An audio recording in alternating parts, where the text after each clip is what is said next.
Hello everyone, welcome back to Simple Civil Tamil. இந்த செஷனில் method of ஜாயின்ட்ஸில் next problem பார்க்கலாம். கொஷின் பாருங்கள், Anna university November December 2019 regulation 2017 கேட்டிருக்காங்க. Analyse the pin joint plane, determine the truss shown in figure. இந்த truss கொடுத்துருக்காங்க, pin joint ட்ரஸ்ன்னு. பாருங்கள், ஒரு தடவை ஒரு இடத்துல வந்து ஹிஞ்சுடு சப்போர்ட்டு, இன்னொரு எண்டில் வந்து ரோலர் சப்போர்ட்டு. ஹிஞ்சுடு சப்போர்ட்னால் நமக்கு தெரியும் வெர்டிக்கல் ரியாக்ஷனும் இருக்கும், ஹரிசாண்டல் ரியாக்ஷனும் இருக்கும். பட் இங்கே ஹரிசாண்டல் லோடு எங்கேயுமே இல்லாதால இந்த ஹரிசாண்டல் ரியாக்ஷனுக்கு வேறு இல்லை. ஸோ அதை ஜீரோ பண்ணிடலாம். பேலன்ஸ் இருக்கிறது வெர்டிக்கல் ரியாக்ஷன்ஸு, இங்கே ஒரே ஒரு வெர்டிக்கல் ரியாக்ஷன்ஸ் மட்டும்தான். ஸோ பாருங்களேன், இந்த ட்ரெஸ்ஸை நீங்கள் அப்படியே ரெண்டாக பிளந்தீங்கன்னா இந்த ஹாஃப் என்ன இருக்கோ அதே தான் இந்த ஹாஃப் இருக்கும். தெரியுதுங்களா? ஸோ இது மாதிரி இருக்க ஸ்ட்ரெஸ்ஸை சிமெட்ரிக்கல் ஸ்ட்ரெஸ்ன்னு சொல்லுவோம். அப்போது லெஃப்ட் ஹாஃபும் ரைட் ஹாஃபும் சேமாக இருக்கிறதால ஸோ இந்த பக்கம் இருக்கிற மெம்பர்ஸ்க்கெல்லாம் என்ன ஃபோர்ஸ் வருதோ அதே ஃபோர்ஸஸ் தான் இந்த மெம்பருக்கும் வரும். ஸோ ஒரு பக்கம் நம்ம கண்டுபிடிச்சிட்டோன்னா போதும், செகண்ட் பக்கத்துக்கு ஆட்டோமேட்டிக்காக ஆன்சர் வந்துடும். இப்போ நம்ம சம்முக்குள்ளே போயிடலாம். ஃபஸ்ட்டு நம்ம எப்பயும் கண்டுபிடிக்கிற மாதிரி ரியாக்ஷன்ஸ் கண்டுபிடிக்கலாம். ரியாக்ஷன்ஸ் கண்டுபிடிக்கிறதுக்கு நீங்கள் எதுவுமே மொமெண்ட் எடுக்கணும், வெர்டிக்கல் அதெல்லாம் எதுவுமே அவசியம் கிடையாது. டோட்டலாக 10 கிலோ நியூட்டன் லோடு சென்டரில் ஆக்ட் ஆகுது. அப்போது இந்த பக்கம் 5 கிலோ நியூட்டன், இந்த பக்கம் 5 கிலோ நியூட்டன் வந்து ரியாக்ஷன் ஆக்ட் ஆகும் இல்லையா? அது டவுன்வேர்டாக இருக்கிறதால ரியாக்ஷன்ஸ் அப்வேர்டாக இருக்கும். அப்போ வேல்யூ பாசிட்டிவில் வரும். அதை எடுத்து எழுதிக்க வேண்டியதான். Reaction A equal to 10/2 5 kilo Newton, reaction C equal to 10/2 5 kilo Newton. ஏன்னா 10ல் பாதி, அவ்வளோதான் விஷயமே. ரியாக்ஷன்ஸ் கண்டுபிடிச்சாச்சு. நெக்ஸ்ட்டு ஜாயிண்ட் A எடுத்துக்கலாம். ஜாயிண்ட் A இந்த போர்ஷன் எடுக்கிறோன்னா ஒரு நிமிஷம். ரியாக்ஷன் A 5 கிலோ நியூட்டன் இருக்கும். Fலேருந்து Bக்கு போகுது இல்லையா? அப்போ FAB இருக்கும். அதே மாதிரி இந்த பக்கம் Fலேருந்து Dக்கு போகிறதால FAD இருக்கும் இல்லையா? அதை தான் நம்ம என்ன பண்ணியிருக்கோம், இங்கே ஜாயிண்ட்டில் எடுத்து வரைஞ்சிருக்கோம். அந்த 60 டிகிரி எடுத்து வரைஞ்சிருக்கோம். இப்போது நம்ம ஃபஸ்ட்டு வெர்டிக்கலாக சால்வ் பண்ணலாம். வெர்டிக்கலாக போகிறதுல அப்போர்டு எல்லாம் பாசிட்டிவ், அப்போ டவுன்வேர்டு எல்லாம் நெகட்டிவ். அப்போர்ட் பாசிட்டிவ்னும் போது RA equal to 5 kilo Newton. So RA first அப்போர்டு எல்லாம் ஆட் பண்ணிக்கலாம். RA FAD நம்ம வெர்டிக்கலாக மாற்றணுன்னா இங்கே இருக்க ஆங்கிள் இன்ட்டு sin 60. இது வந்து பியூராக ஹரிசாண்டலில் இருக்குது, அப்போ இது வராது, இது மட்டும்தான் வரும். So RA plus FAD sin 60 degree. RAவோட வேல்யூ நமக்கு தெரியும் 5 கிலோ நியூட்டன். சப்ஸ்டியூட் பண்ணிக்கோங்க. சப்ஸ்டியூட் பண்ணிவிட்டு ஆன்சர் பார்த்திங்கன்னா -5.773 கிலோ நியூட்டன் கம்ப்ரெஷன் கிடைக்கிது. கால்குலேட்டர் ஓப்பன் பண்ணிக்கிறேன்.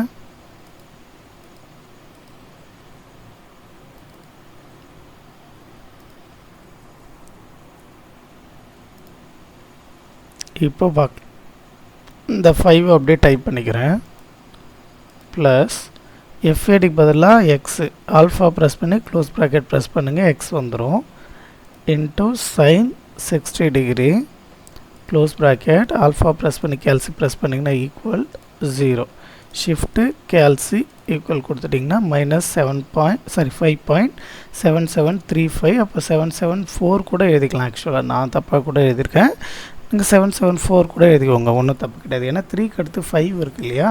அதனால் இப்போ நெகட்டிவில் வந்ததால் இது என்ன மென்ஷன் பண்ணதுன்னா கம்ப்ரெஷன் லோடுன்னு மென்ஷன் பண்ணது, அதனால் நம்ம எழுதி வச்சுக்கிறோம். நெக்ஸ்ட்டு ஹரிசாண்டலாக சால்வ் பண்ணலாம். ஹரிசாண்டலாக சால்வ் பண்ணும்போது பாருங்கள், டுவர்ட்ஸ் ரைட் ஹேண்ட் சைட், அதாவது இது கிராஃப் ஷீட் மாதிரி தான். மேலே போனால் ப்ளஸ்ஸு, ரைட் ஹேண்ட் சைட் போனால் ப்ளஸ்ஸு, அவ்வளோதான். இப்போ இங்கே பார்க்குறோம், டுவர்ட்ஸ் ரைட் ஹேண்ட் சைடில் FAB இருக்கா, அது ப்ளஸ் FAB. இது FAD cos 60 டிகிரி. இது பியூராக வெர்டிக்கலாக இருக்குது, அதனால் இது வராது. இப்போ மீதி இருக்கிறது FAB plus FAD cos 60 degree. இப்போ FAB plus FAD cos 60 degree equal to 0. FADயோட வேல்யூ -5.773. ஓகேங்களா? இப்போ இதை கால்குலேட்டரில் போடுங்க. FABக்கு பதிலாக நான் என்ன பண்ணிக்கிறேன், எக்ஸ்ன்னு வச்சுக்கிறேன். மைனஸ், ஏன்னா இங்கே மைனஸ் இருக்குது, 5.773 into cos 60 degree equal to 0. Solve பண்ணோன்னா 2.8865 கிடைக்குது. ஸோ 2.887. ஓகேங்களா? பாசிட்டிவில் ஆன்சர் வந்திருக்கிறதால இதை டென்சைல் ஃபோர்ஸ்னு எடுத்து எழுதிக்கிறோம். நெக்ஸ்ட்டு ஜாயிண்ட் டி, அதாவது நெக்ஸ்ட்டு எந்த ஜாயிண்ட் எடுக்கிறோன்னு பார்க்குறோம். இப்போ எஃப்ஏபி எஃப்ஏடி கண்டுபிடிச்சிட்டோம். நமக்கு இந்த ஆஃப்ன்றதால இன்னும் இது 2 கண்டுபிடிச்சா போதும். இப்போ ஜாயிண்ட் டி எடுத்தால் போதும். ஜாயிண்ட் டியிலேருந்து இந்த ஃபோர்ஸும் போகும், இந்த ஃபோர்ஸும் போகும். இதுவே நீங்கள் ஜாயிண்ட் பி எடுத்திங்கன்னா 1 2 3 அன்னோன் ஆகிடும். நமக்கு 3 அன்னோன் இருந்தால் சால்வ் பண்ணுறது கஷ்டம். 2 அன்னோன் தான் இருக்கணும் மேக்ஸிமம். அதனால் டி ஜாயிண்ட் எடுத்துக்கிறோம். அப்போ இது பாருங்கள், எஃப் டியிலேருந்து இ போகுது, ஸோ டிஇ. இந்த எஃப் டியிலேருந்து பிக்கு போகுது, ஸோ பிடி அப்படின்னு எழுதிட்டாலும் ஓகே தான், ஆர் டிபின்னு எழுதிட்டாலும் ஓகே தான், உங்கள் விருப்பம் தான். பட் நான் எப்பயும் அல்ஃபாபெட் ஆர்டரில் எழுதிக்குவேன். இப்போ எஃபிடி எஃப்டிஇ எழுதிக்கலாம். இது வந்து பார்த்திங்கன்னா 60 டிகிரியில் இருக்குது. இந்த எஃப்ஏடி வந்து நம்ம ஆல்ரெடி கண்டுபிடிச்சிட்டோம், அது இங்கேயுமே 60 டிகிரியில் இருக்குது. ஏன்னா இது 60னா ஆப்போசிட் ஆங்கிள், இதுவும் 60 தானே. ஒரே குழப்பமாக இருக்குது. இப்போ கிளியராக தெரியும் பாருங்க. இது 60னா இந்த இசட் மாதிரி வருது இல்லையா, அதனால் இதுவும் என்ன இருக்கும் 60 டிகிரி. அதை தான் எடுத்து எழுதியிருப்போம். பார்க்கலாம். இந்த ஜாயிண்ட் டியில் எஃப்டிஇ எஃபிடி எஃப்ஏடி, ஏடியோட வேல்யூ நம்ம கண்டுபிடிச்சோம், அதனால் அதை எடுத்து எழுதி வச்சுக்கலாம். மீதி இருக்க வேல்யூவில் அப்படியே எழுதிக்கலாம். இப்போது ஃபஸ்ட்டு வெர்டிகலாக சால்வ் பண்ணலாம். வெர்டிகலாக சால்வ் பண்ணும்போது இதுக்கு வேலையே இல்லை, ஒன்லி இது 2 மட்டும்தான். அப்படின்னும்போது எஃப் மைனஸ் எஃப்ஏடி, ஏன்னா இது எல்லாமே வெர்டிகலாக மாற்றிட்டிங்கன்னா டவுன்வோர்டாக தான் வரும். இதுவும் இது 2மே மைனஸ் எஃப்ஏடி சைன் 60 டிகிரி, அடுத்து மைனஸ் எஃபிடி சைன் 60 டிகிரி. இதுதான் வேல்யூவு. பாருங்கள், சைன் 60 கேன்சல் ஆகிடும். இந்த மைனஸ் எஃபிடி இந்த பக்கம் போனால் ப்ளஸ் எஃபிடி. இங்கே ஆல்ரெடி ஒரு மைனஸ் இருக்குது, இங்கே ஒரு மைனஸ் இருக்குது. அப்போ ப்ளஸ் 5.773 கிலோ நியூட்டன் டென்சைல். ப்ளஸில் வந்திருக்கிறதால டென்சைல். இல்லை எனக்கு இது மாதிரி கேன்சல் பண்ணலாம் கஷ்டமாக இருக்குன்னா ஒன்றும் பிரச்சனை இல்லை, கேல்குலேட்டர்லேயே போட்டுக்கலாம்.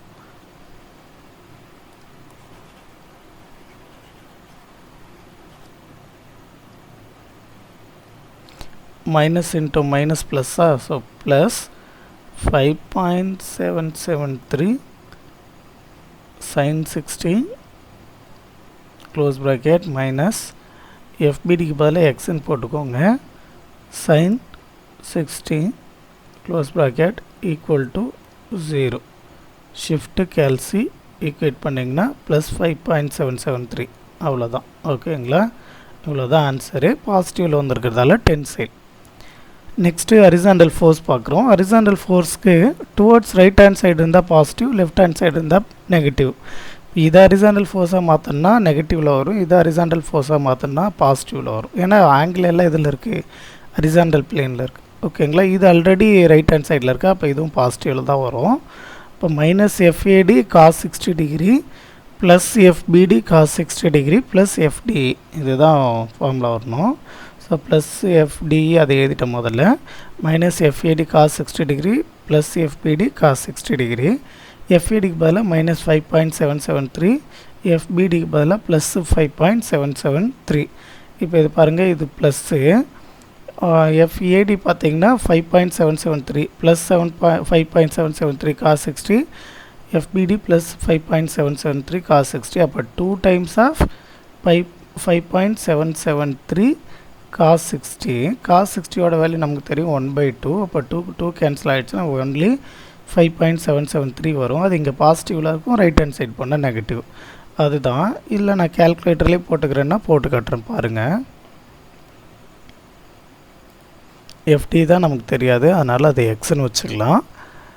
ப்ளஸ், ஏன்னா மைனஸ் மைனஸ் ப்ளஸ் ஆகிடும், 5.773. 1 minute. சம்டைம்ஸ் சில பேருக்கு இது மைனஸுமே கன்ஃபியூஸ் ஆகும். அப்போ minus open bracket minus 5.1 minute minus plus பண்ணல 5.773 இன்ட்டு காஸ் 60. இந்த மொத்த டேர்மும் க்ளோஸ் பண்ணிக்கோங்க.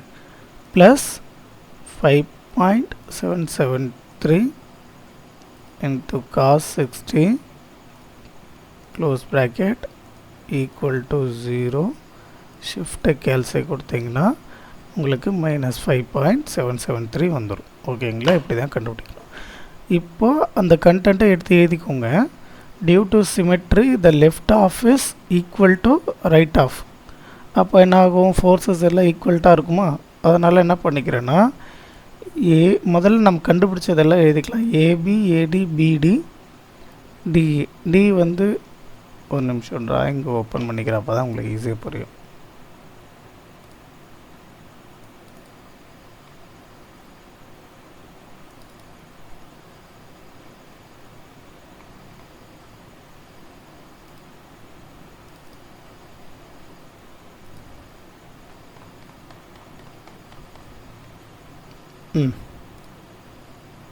இப்போ பாருங்கள், ஏபி கண்டுபிடிச்சோன்னா ஏபியோட வேல்யூ என்னவோ அதே தான் பிசியோட வேல்யூ.